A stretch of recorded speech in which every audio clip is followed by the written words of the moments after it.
to Legacy Wrestling episode 11. We are on Slam and we are going to get straight into the action tonight, and we're opening up with Morrow and Aaron Stevens at ringside. We're going to start with Morrow saying Mamma Mia. We have one hell of a show tonight on Slam, as we will be starting off with Johnny Gargano taking on Mark Haskins, on top of the Rascals returning to take on the Kings of the North. Aaron Stevens says things are starting to shake up and shake out as we head towards our 2-hour special in just 3 weeks called Super Slam. That's right, we're going to have a show that's going to be 2 hours. We have a 1-hour show each week. This is going to be a 2-hour show called Super Slam.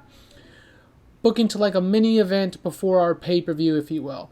Morrow says that's right, Aaron, and also on that note, we've just gotten word that Legacy Wrestling will begin to air a secondary television show named Suplex, spelled SPLX, which will be a non-televised to begin. Now, this is a non-televised show, meaning to start, it won't have a slam to air, or there won't be any storylines, really. Kind of think dark, just to build up records and really kind of push out some of the wrestlers we're working with here. Morrow says, supposedly, and it's just a rumor, that Marty Scurll is targeting a return date as well as potential return. That is that of Super Slam. Aaron Stevens says he'll believe it when he sees it because we haven't seen Marty since the attack at the Bash at the Beach. That allowed Claudio to have his second chance and earn him a shot at the Legacy World Wrestling Championship, which he won. Morrow says, so much tonight, so sit back, relax, and enjoy the show. We have an 82 out the gate, small popularities throughout, and let's get going. In the opening match, Johnny Gargano gets the victory, a 4.5-star match, wow, over Mark Haskins. Some decent popularity boosts without. Referee of Jake Younger was good. The announcing was great and elevated, and some popularity. So, and since the 9-minute match, 70% overall. Can't complain there. That is a very unexpected rating. That might be our best match of all time. All right, next up, we see the Rascals running into FTR as we fade back and see Trey Miguel and Zachary Wentz talking. Dax of the FTR approaches. He says, Rascals, congrats for the impressive showing last week. Cash Wheeler then walks up slowly and says, we always appreciate the new competition and teams that can go. FTR, of course, loving competition. Trey says thanks, and Wentz also says that we can do. Go, that is. Dax says, well, good luck tonight. The Kings of the North are no joke. Bad men, says Cash. FTR walks away, leaving the Rascals in the back. Looks like they're the newest full-time signees of Legacy Wrestling, so I had brought them on for a one-night show. They did pretty well, so Miguel and Wentz will be added to the tag team ranks.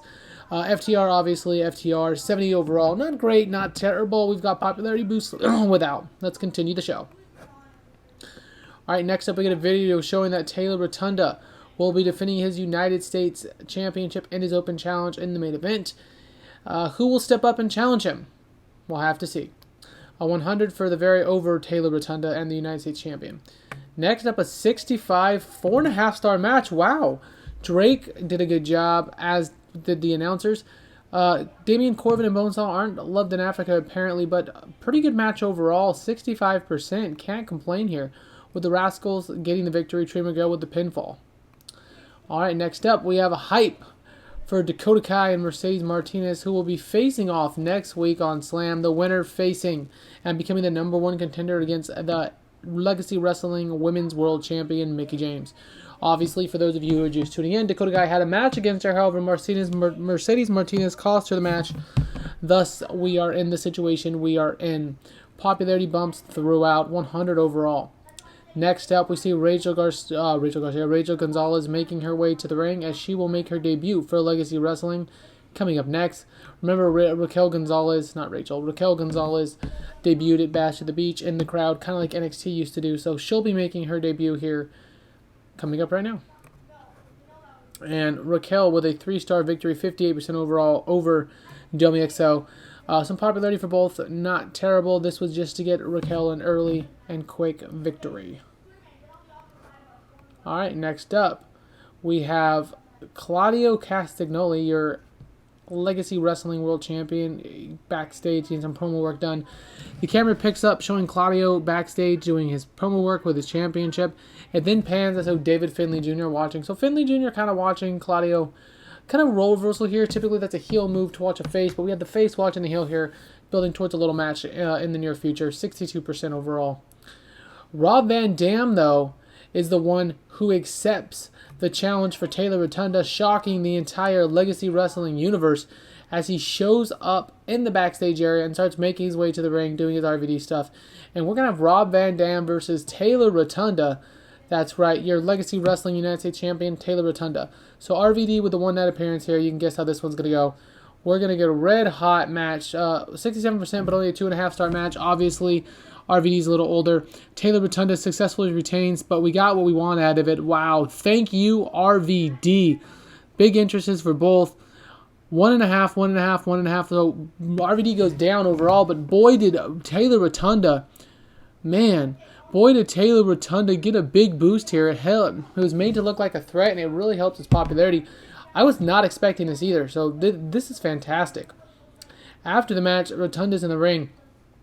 He gets a microphone with his championship and says, what a match to RVD. The fans boo. You know, he says, dramatically breathing heavy, as much as I love my God-given name that is Taylor, that my parents bestowed upon me, it just doesn't feel right anymore. The fans boo. Not right now, at least. He runs his hands through his hair, and Rotunda says, going forward, I shall be referred to as Rotunda. Bo Rotunda. The mic is dropped with Rob Van Dam coming too, and the Legacy Wrestling United States Champion Bo Rotunda continuing to make his mark felt. So we decided to go with the Bo Dallas play on words, Bo Rotunda. I wasn't feeling Taylor, but no big deal here. 69 overall. This has to be one of our best shows yet. Great popularity boost throughout, and I am absolutely thrilled with the Legacy Slam results here tonight. So again, this was Legacy Wrestling Slam Episode 11 for the series. Thanks for watching, everyone, and have a glorious rest of your day. We'll be back shortly with the next edition of Slam.